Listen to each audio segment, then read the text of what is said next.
Hello, and welcome to another virtual author chat with the Poison Pen Bookstore. I'm John Charles, and today the Poison Pen is honored to have with us author Rosalind Brackenbury, whose new book is Bone Whispers.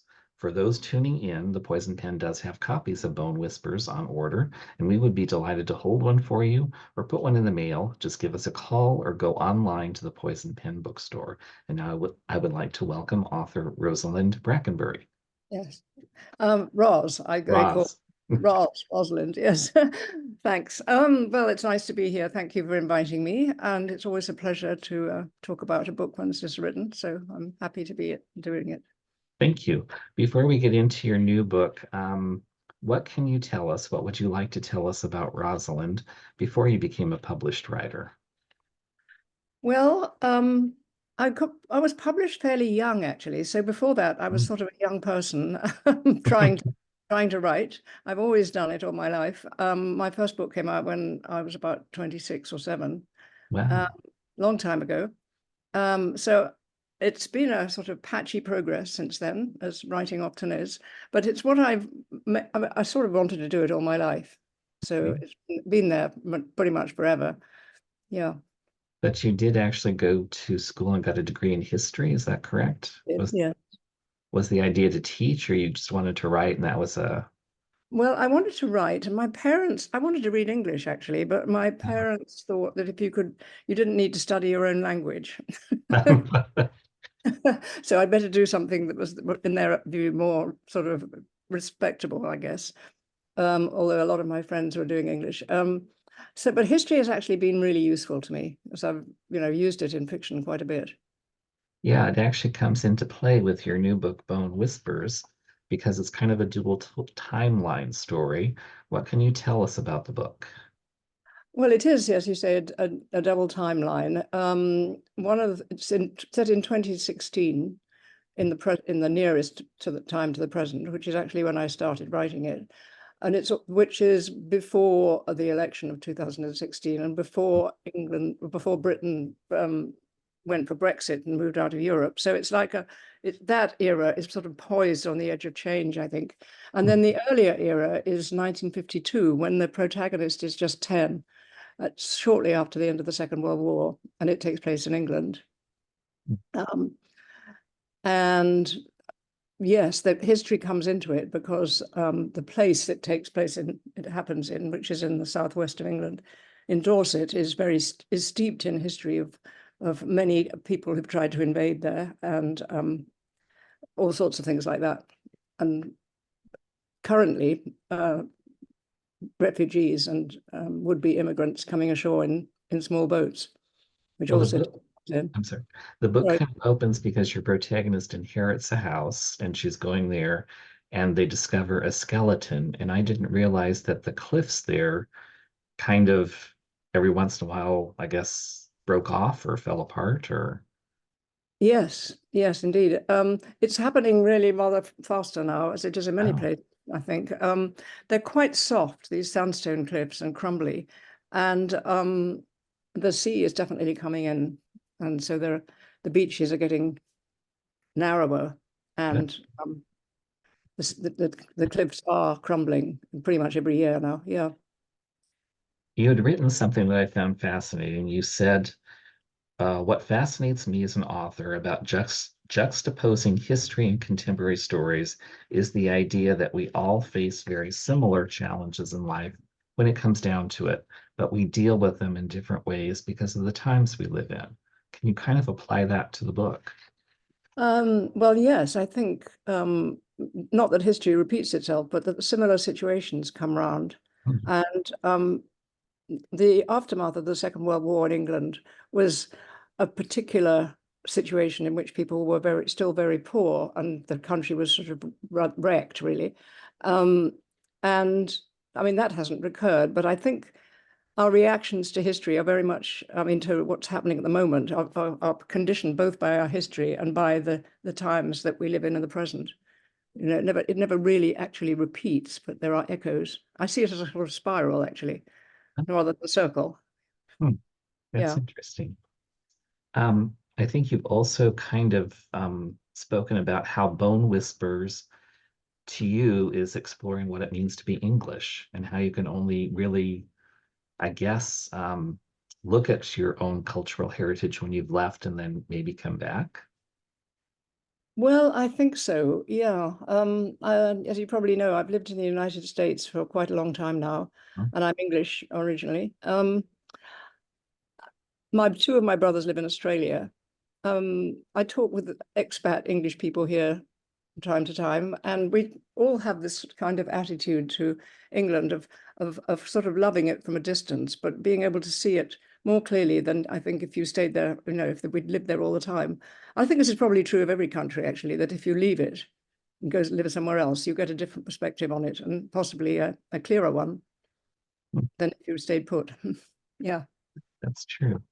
One of the other things that kind of plays into the story is, and I love how you have Nessa reading a book by this author, but Thomas Hardy. Yes. Well, Hardy, that's his country, Okay. Dorset, Wessex in his books. And um, I remember when I first read Hardy, I thought, oh, he's done it already. He's written everything there is to be said about this place. Now I can't do it. But when I was really a kid. But yes, I evoked Hardy because my protagonist is returning to her native place. And Hardy's book that comes into this one is called The Return of the Native. And your protagonist, Nessa, she's kind of also trying to sort through whether something that happened in her past really happened or whether it was part of her imagination. There's kind of a mystery to the story in a sense.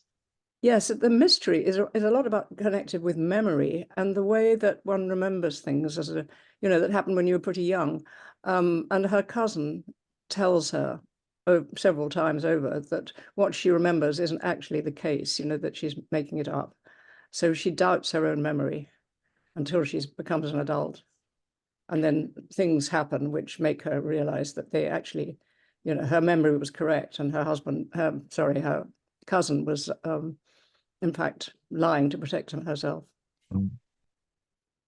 One of the other things that I found fascinating about the book is the little historical details that you kind of bring into the story.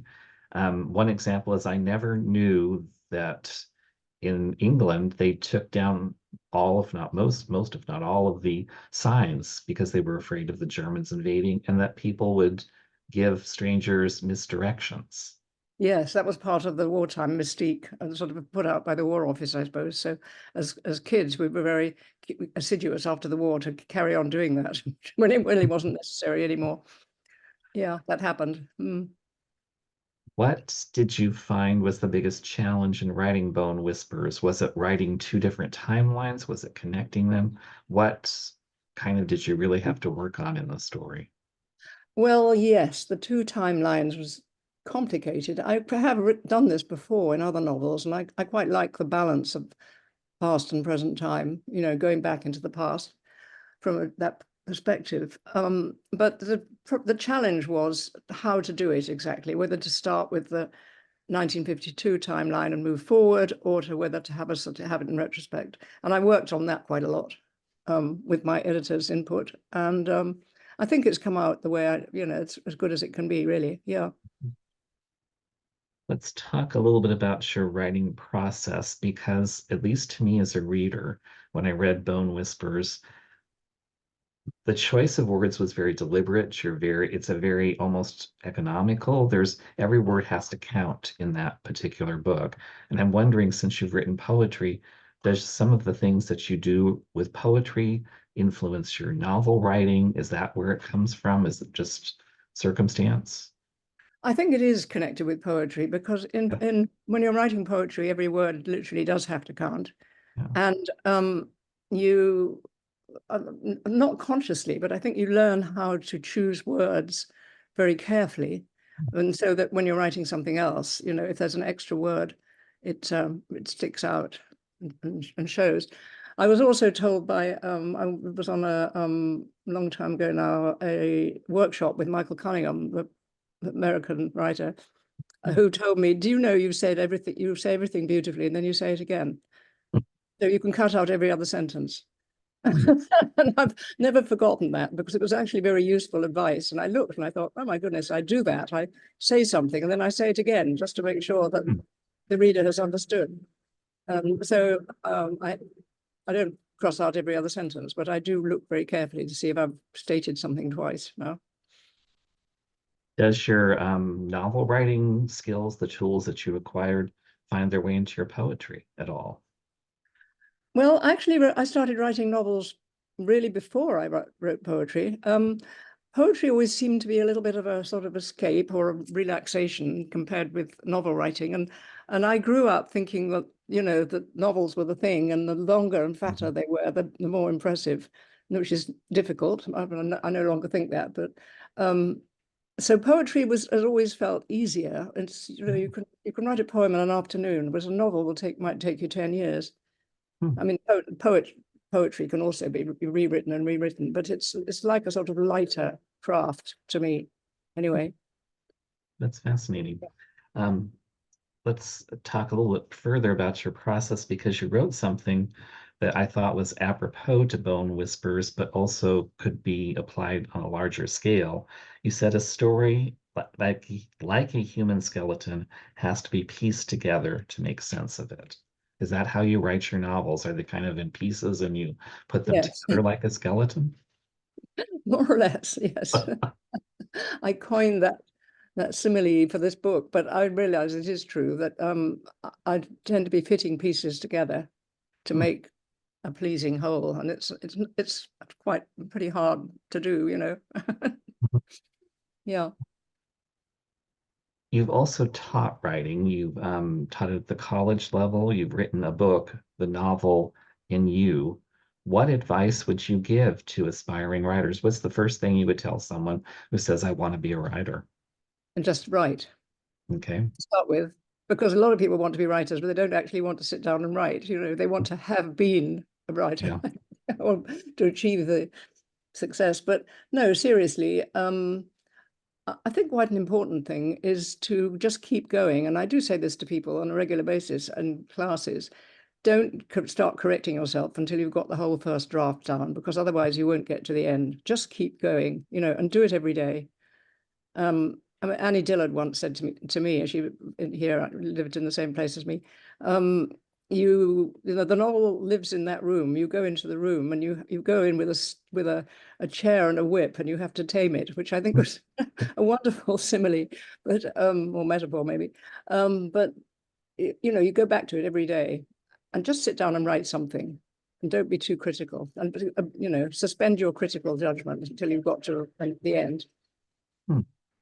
Yeah, I think you've also said, I'm paraphrasing probably, but for any creative endeavor, it's practice that gets you there. The Yes.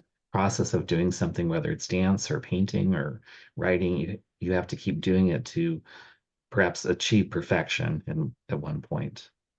Well, I do think so. And I was one of the generation of writers who were really self-taught, because in England, when I was a student, there really weren't any writing, MFA workshops or anything like that. You couldn't get a writing degree. So you had to kind of do it on the side, and you had to learn yourself by reading other writers, really, is how I learned. Yeah.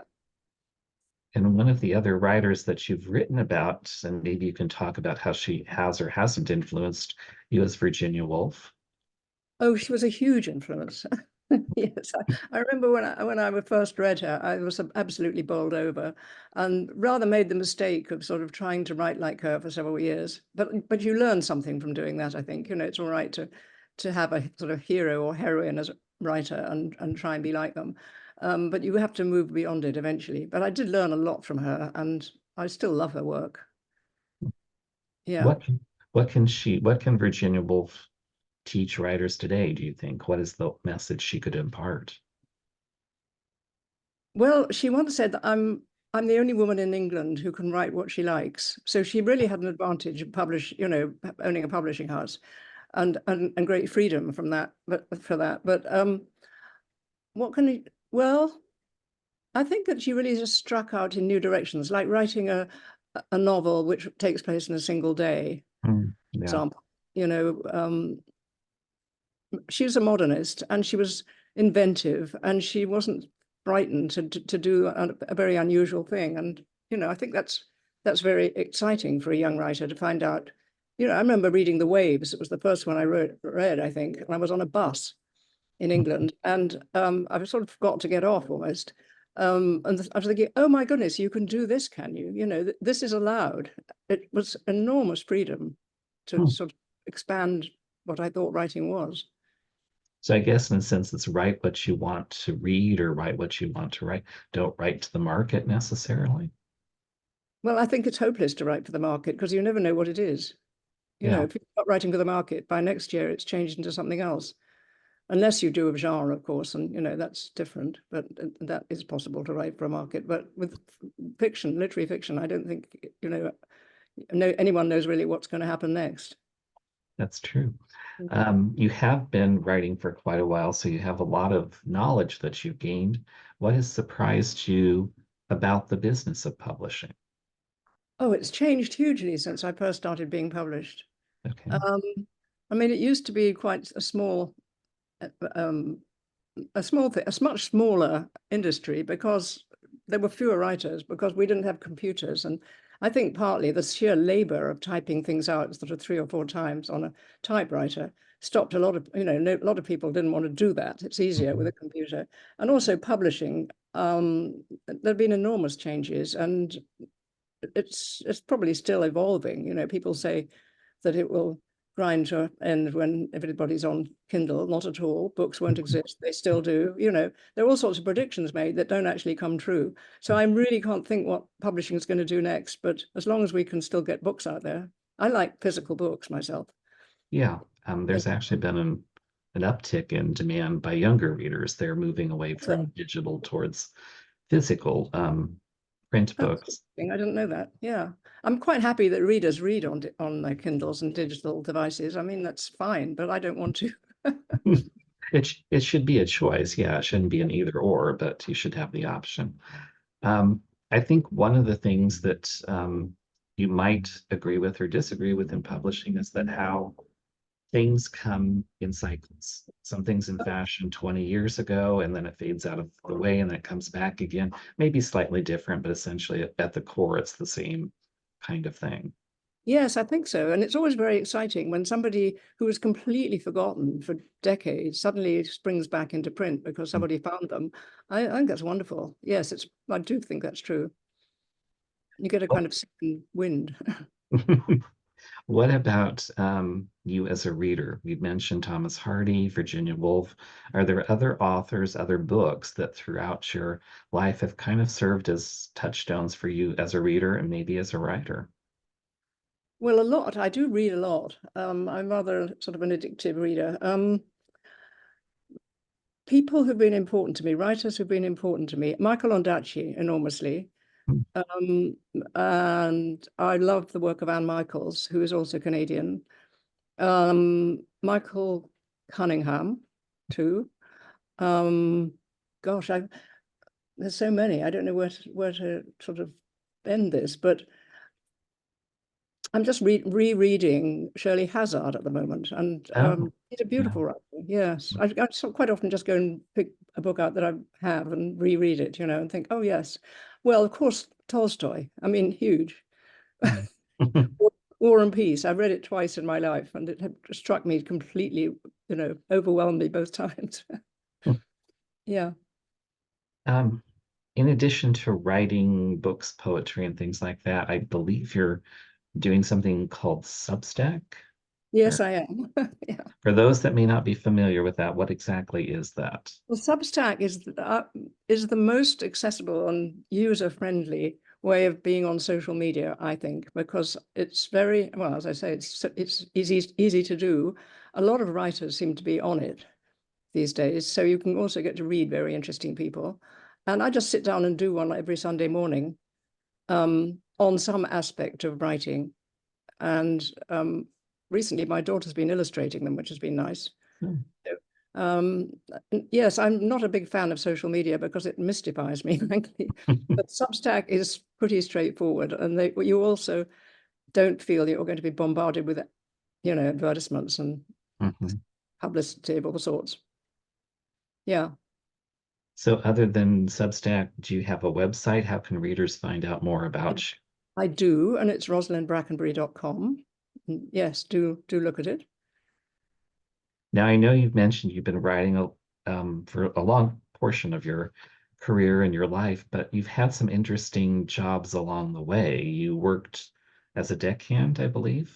Yes, I did. When I first came to Key West, I wanted to do something completely different from teaching and reading and writing and bringing up kids, and I wanted something I'd never done before.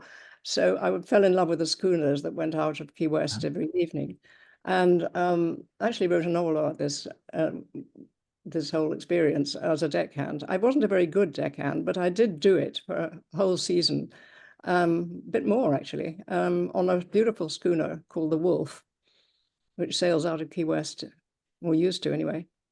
Wow. So that's kind of like an earlier version of the television show Below Deck or something like that, if you're familiar with that. I don't know that actually, but Um, I think Quite doing scandalous. odd jobs like that, it gives you something to write about, because otherwise we're just sitting in our rooms. Yeah. So And you've also worked as a newspaper editor, is that correct? yeah, sorry about all these planes. It's the planes go out of Key West all afternoon. Oh, that's right. Sorry, I didn't hear the question. You've also worked as a newspaper editor. Well, I wasn't an editor. I was the book person, head of the Oh, book reviewer for 10 years on the local paper, very good local paper here. This now it doesn't exist anymore, called Solaris Hill. And I had a wonderful editor who pretty much printed everything I wrote. I did about a couple of articles every week, and I reviewed some. One of them was a book review, so that was another career. Yes. did you find having been a writer when you're asked to review other authors' books, is that a challenge? Because do you want to be honest, but you also want to be sympathetic to? Well, my attitude towards reviewing is that if you love a book, push it out there and talk about it and give it a review. And frankly, if I didn't like them, I would just give them back to my editor. And he said, well, I'll just hide it under the desk. I don't like giving negative reviews to people. You know that they've worked extremely hard on this particular book, and it just makes people feel depressed. Hmm, So I'd had that system. that's a Yes. good system. Um, can you tell us, or would you like to tell us anything about what might be in store for readers from you?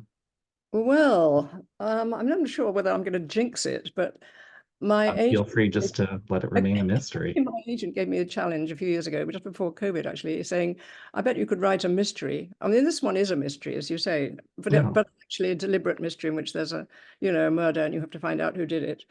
So I did that to sort of amuse myself during the lockdown. Um, and it's with my agent at the moment. So who knows? It might appear. It was a bit more like doing a puzzle than writing Mhm. literary fiction is, but it was also kind of easier because you have a plot, people are going to have to know by the end who did it and what happened. Hmm. So that's possible, but I'm not saying it's definite. Okay.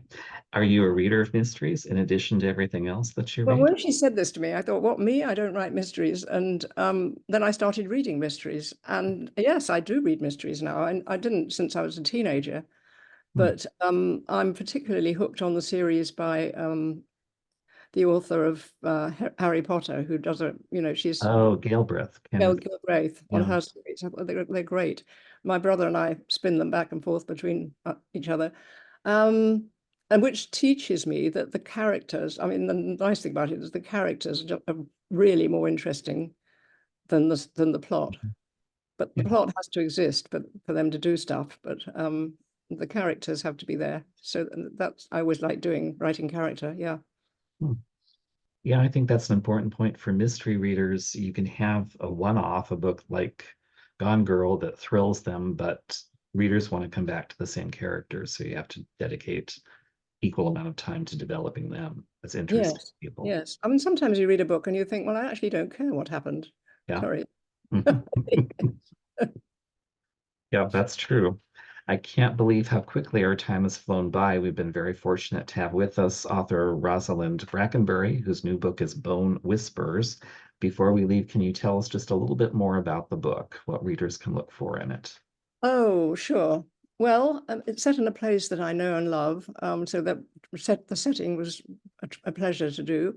Um, and it's really about truth and lies and the truth of, trusting your own memory and how childhood affects your adult life. I have a quote from Michael Ondaatje about that at the beginning of the book.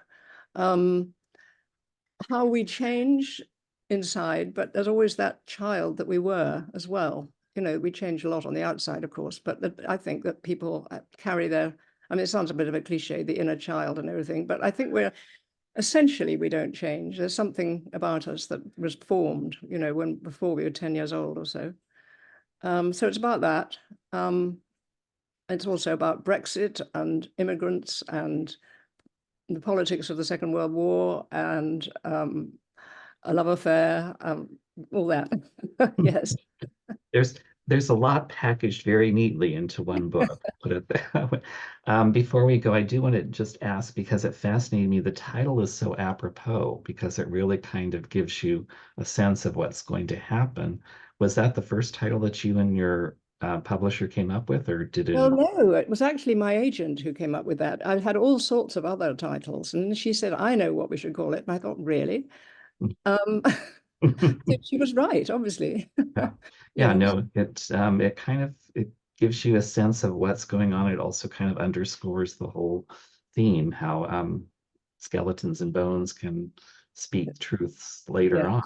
yes. Like, I think it's a great title now, but I was a little bit stunned at the time. I thought, is anyone going to like that? Yes, but they do. it's good.